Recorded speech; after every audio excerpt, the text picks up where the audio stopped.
Before we dive into today's episode, I have something truly special to share.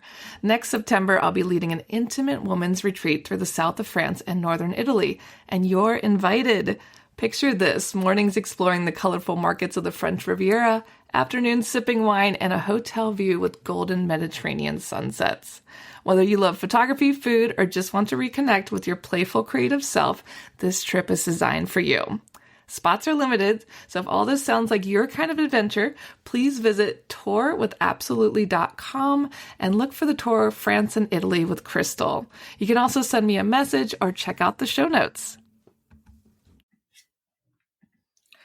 Claudine Hemingway is a descendant of famed writer Ernest Hemingway.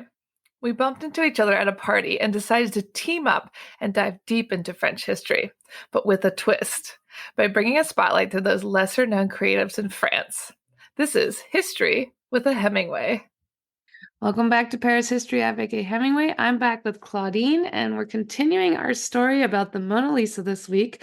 We're going to talk about her arrival to France. If you've been following along in the series, we've been talking a lot of stories about the Mona Lisa, but now we're going to tell you a little bit more about how she made France her home. I think this is a big question. Well, usually everybody asks, why is she so famous? But then a lot of people ask how she came here and why she is in France. And I think a lot of Italians probably need to listen to this episode too, because some of them think that she belongs in Italy. Yeah, I think a lot of Italians still feel that way. Yeah, but she's here in France, free and clear, no funny business.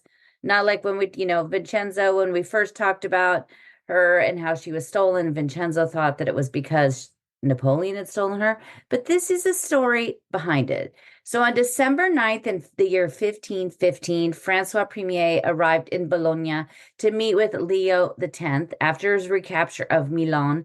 That was a moment that a young French king met this Italian artist, Leonardo da Vinci. At the time, Leonardo's benefactors were falling out of power and he needed to make a change. And so Francois Premier had asked him that December if he wanted to move to France, but Leonardo declined at the time. By the summer of 1516, he changed his mind and accepted the king's generous offer of a palace to live in, money, and anything he would ever need. So, I mean, I would take up that deal too. Yeah, it's a good deal. I've been to the castle where he lived.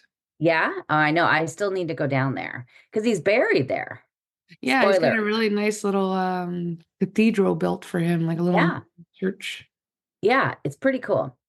And so on August 12th, 1516, at 64 years old, Leonardo with his assistants, Francesco Melzi and Celai, were, and also the ambassador Pallavicini and Battista de Velline, departed Rome for the long voyage to France. Nothing survives to this day of the exact route or notes, and I spent hours and hours going through so many scenarios of and it's kind of like I kind of took the ones that made the most sense and that multiple historians believe. But because it's so long ago and over time things get destroyed, it's really hard. We don't have the exact route that he did because he did this all on foot. Whoa, he just like walked over here. Yeah, he just walked to France. So the 270-kilometer journey from Rome to Florence took 9 days walking, and they walked about 30 kilometers a day. They stayed in Florence for a few days to say goodbye to friends and family before moving to Bologna and Castelnuovo, which was another 220 kilometers. By September 6th, the group arrived in Milan and remained there for 2 weeks, where Leonardo worked on the plans for the Sforza Castle. The castle had been destroyed by the Swiss army, and Francois had asked Leonardo to redesign a new wall for it. So from Milan, the route gets pretty murky. So many historians in the last 500 years have come up with different ideas. Traveling in the fall, the snow began to fall, and some of the routes would have been pretty treacherous for even a young man. But possible ideas include going through Switzerland, and one sketch has survived of a bridge over the River Rhone, though the lakeside wonderland of Annecy is also a possible option. But some reports state that Leonardo rode on the back of a mule through the 1,500 to 2,000-kilometer journey. They can't really decide exactly how far it was either. But others say that he was carried in a chair by two assistants. And I saw a drawing where it was just like basically two long like dowels with a seat in the middle of it. And then there was one man in the front carrying it and one of the man in the back. That's my kind of ride. I like that. And they could have been going over like mountains. Like one of the things I watched, because when it was his 500th anniversary, there was a bunch of things like on French TV. And so I was watching one and they, like they kind of reenacted it. And I was like, that looks horrible to try to get through. And then you're carrying a guy in a seat. I mean, yeah, it makes you wonder if they really did carry him all that way. I know. I probably would have been like, I mean, 1,500 to 2,000 kilometers. I would have been like, dude, you're on your own. Walk it yourself. Especially when you get to the mountains, it's like, yeah, you're gonna get off the chair now. Yeah, no, yeah, forget that. But packed in Leonardo's bag were three paintings: St. John the Baptist, St. Anne, and the Mona Lisa. As Leonardo liked to meditate on his paintings, he also drifted between his mechanical sketches and his other pursuits, so he took forever to finish anything. Lisa was started, as we have talked about, in 1503, and in 1516, she was still unfinished. Some researchers believe that the landscape in the background of the Mona Lisa, if you're looking at her on the right side, is inspired by his travels through the Alps. But any notes, of course, that back this up were destroyed during the French Revolution. The background of Leonardo's paintings have never been based on an actual place.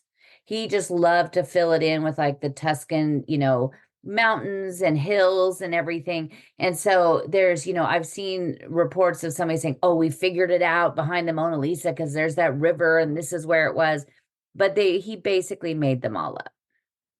That's kind of crazy. I thought that it would definitely be a real place. Yeah. Yeah. I mean, I mean, who knows? Maybe someday we'll find out. Maybe it was Vesuvia and there was a giant volcano. It disappeared. It's very possible. Very possible. So on October 28th, 1516, so remember they left in August. They finally got there October 28th, 1516. They showed up at the Chateau d'Amboise to the delight of Francois Premier. Just a few weeks after that, the ambassador died of a plague, and the traveling companions were all put into quarantine. Leonardo didn't add anything into his journal until a month later at the very end of November. So again, we don't really know a lot about during that time. The king gave his beloved artist the nearby Chateau de Clos, which was just a short walk away, and they even created an underground tunnel linking the two, so he could go visit Leonardo anytime. Francois Premier was like 22 years old, and Leonardo is 64. Wow, that's wow. And they were like besties. He would call him like his father. They just were like very, very close. Francois the First was born on September 12th, 1494, and was never destined to be king. After his father's death, his mother, Louis de Savoie, contacted her husband's cousin, who was King Louis the 12th, and moved the family to the Palais de Louvre. Without an heir to the throne, the two decided to marry their children and named Francois the First as the heir to the throne. Claude de France married Francois the First in Saint-Germain-en-Laye on May 18th, 1514. On January 1st, 1515, Louis the 12th died, and Francois was the new king of France at just 20 years old. Wow, he's a baby. Just a baby. Francois's mother, Louis de Savoie, which we've talked about because she is one of the 20 illustrious women in the Jardin de Luxembourg. So I'll put a link to that episode so you can listen to the story about her. But she loved the Italian Renaissance, and at a very early age, he was raised with a love of the arts. He was known as the father and restorer of letters, who was no doubt due to the influence of his mother. And as soon as he took the throne of 1515, he headed off to Italy, where he enjoyed lavish meals and art. Most people think that it was the Serpent Queen, Catherine de' Medici, that brought the fork to France, but it was actually Francois's mother, Louis de Savoie. She brought the fork to France. Yeah, a lot of people say it was Catherine de' Medici. She maybe brought the fork that would like stab and poison people. But Francois Premier's mom is the one that she basically brought, and that was the start of the French Renaissance. The Italians bring all the good stuff. Hey, watch it. No. Up until Francois the First, the kings didn't really have any adoration for art and only a scattering of the paintings decorating the medieval castles, but that was all about to change. I think of Francois as the father of arts for France. The man who loved so much of it brought Leonardo da Vinci back to France with him and then began his collecting and the building blocks of what would become the Musée du Louvre. Da Vinci was not the only artist that he brought from Italy. The king also invited the painter Nicola Machiavelli, the architect Sebastiano Serlio, and goldsmith Cellini. While living in France, Leonardo spent more time as a party planner and costume designer for the king than a painter, which cracks me up that Leonardo was a party planner. I think that's really fitting. He was a man of I know. many talents. I mean, I didn't realize how much he and I have in common. Art enthusiasts, party planners. Yeah, as a reformed, trying to recover party planner, that's probably what did him in. I'm gonna say that was his cause of death. That was the end of him. That was the end of it. But at times he barely picked up his brushes to work on those three paintings once he was here in France. And so the ones that he had there, he barely even worked on. Some people still say the Mona Lisa isn't finished, but most say that it is completely finished. Some say that it's been cut back, that there was columns on the side of it, that he then decided to cut those off, but there's no evidence of that because any of the documentation of anybody, including a former cardinal that had seen him when he was seen the painting when Leonardo was alive, none of that was on there. But on May 2nd, 1519, Leonardo took his last breath, dying of party planning. But he died of a stroke at 67 years old, and it was long thought that he died in the arms of Francois Premier, as depicted in paintings that could be seen on a ceiling in the Louvre and also in the Petit Palais. The king and the artist were great friends, and he believed Leonardo was the smartest man in the world and often called him his father. At the time of his death, the king was actually in Saint-Germain-en-Laye and would not have been at the master's bedside, but it's kind of a nice thought that he was holding him as he passed away. Yeah, because he's like a father to him. Yeah, it's really sweet. But there's a painting on the ceiling, in the Sully wing on the first floor, that shows that, and then there's one in the Petit Palais. And so they're kind of neat ones. I'll put pictures of them on. But Leonardo had changed his will 10 days before he died, leaving all his works to Melzi, including the three paintings. His close assistant and adopted son, Gian Giacomo Caprotti, known as Salai, also had numerous paintings and sketchings in his hands after Da Vinci's death. Salai had met Leonardo at 10 years old and became a trusted member of his atelier. Some say that he even adopted him. But Salai was killed in a street brawl on January 19th, 1524, back in Italy, without a will or an inventory of his belongings were created. And on April 21st, 1525, the many paintings listed included a Joconde, so a Mona Lisa. But there are so many copies, and he actually even made copies of the Mona Lisa. So we are not really positive about that. Pretty much this whole episode is about things we're not completely positive about. We are unsure about everything. But what happened to the paintings of Da Vinci between his death and the following year is also a bit of a blur, but multiple reports have very different ideas before it was in the hands of Francois Premier. The sister of Salai had said that she had Lisa, but that he had also created a copy or two of the famed painting. With so many copies out there at the time, it's hard to say. In the 17th century inventory of the Royal Collection, a note that Francois had paid 4,000 gold crowns, or what would be $9.7 million today for the painting. However, it's a bit harder to find. Many date that it was 1518, the year before the death of Leonardo, that he purchased it. So if that's the case, because why would it have left and then end up coming back? Because it's a whole thing about if it had left, we don't have a lot of evidence of it coming back. So he must have just purchased it, because some of the paintings that Leonardo had, he gave to the king, and some he purchased. Yeah, I mean, we'll never know. We'll never know. So for close to 20 years, the king of the Renaissance kept his prize lady in the appartement de bain, the bathroom, at the Chateau de Fontainebleau, a lavish collection of rooms that included baths and steam rooms. So it wasn't just like a bathroom like we have today. It was like a massive, like endless rooms.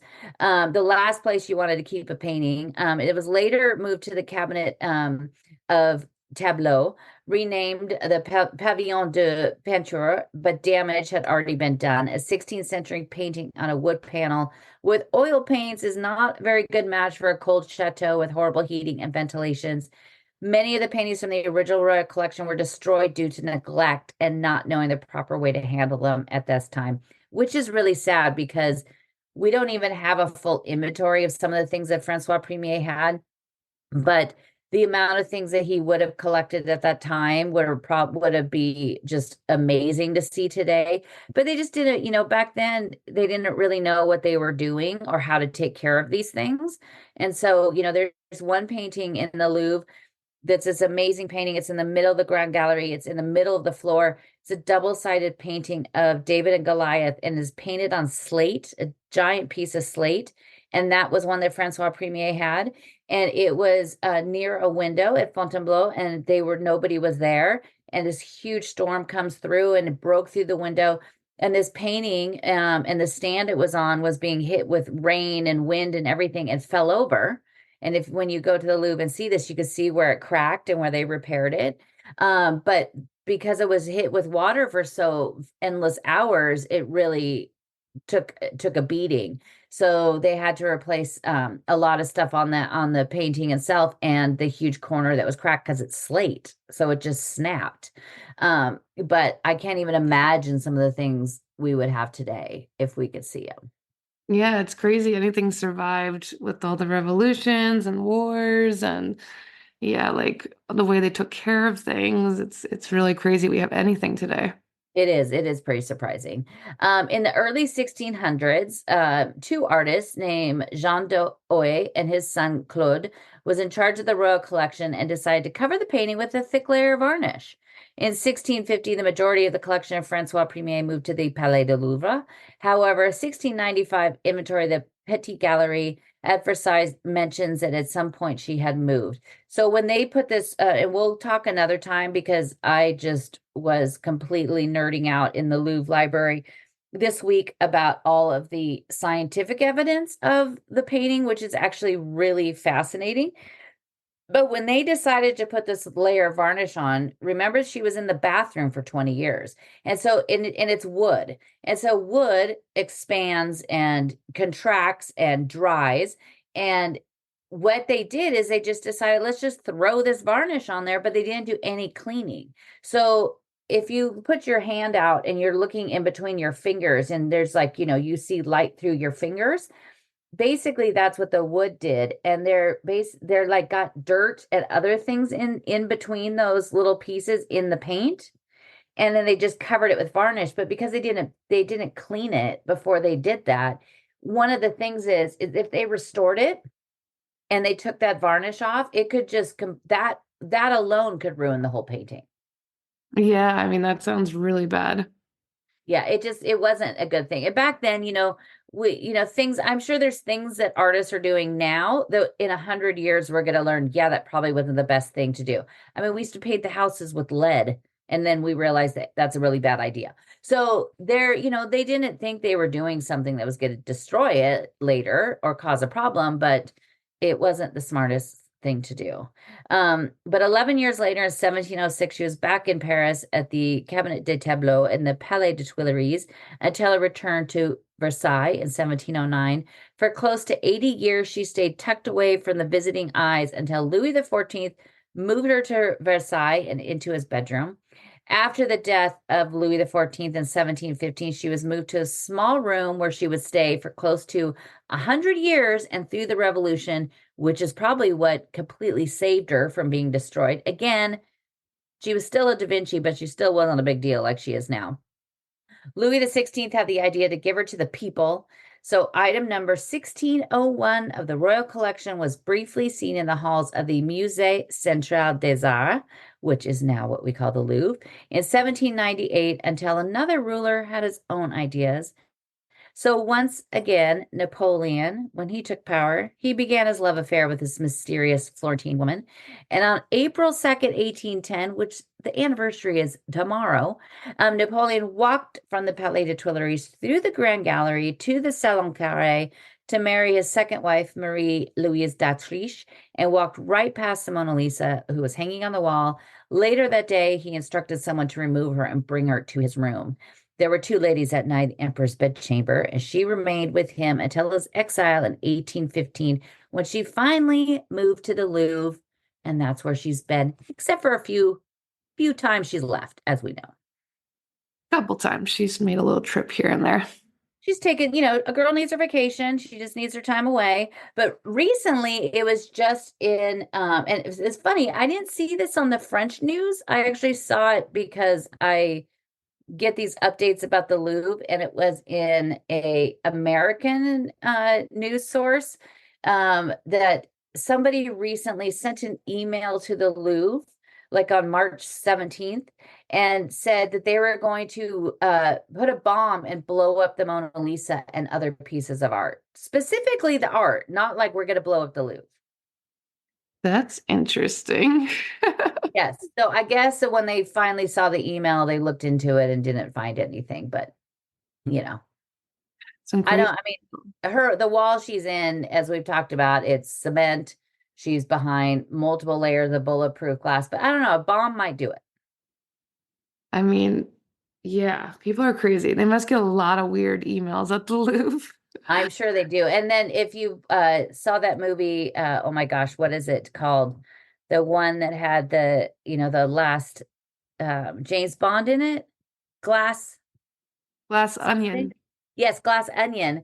That the second one, Edward Norton plays this eccentric, bazillionaire, and he has the Mona Lisa and he sets it on fire. Yeah, I saw that. It was an interesting movie. Yeah, that was interesting. I thought the first one was a little better, but she's been in, of course, the Da Vinci Code, one of my very favorite movies. She's always, she's always in the news. Whether she was, who knows? So if we went back in time and she wasn't stolen, and maybe she just lived her whole life in Italy, would anybody know who she was? Probably not. Probably not. Well, thanks for tuning in this week, guys, and head on over to ClaudineHemingway.com to learn more. You can book Claudine for tours, and make sure you tune in next week to learn more. Thanks for listening today, guys.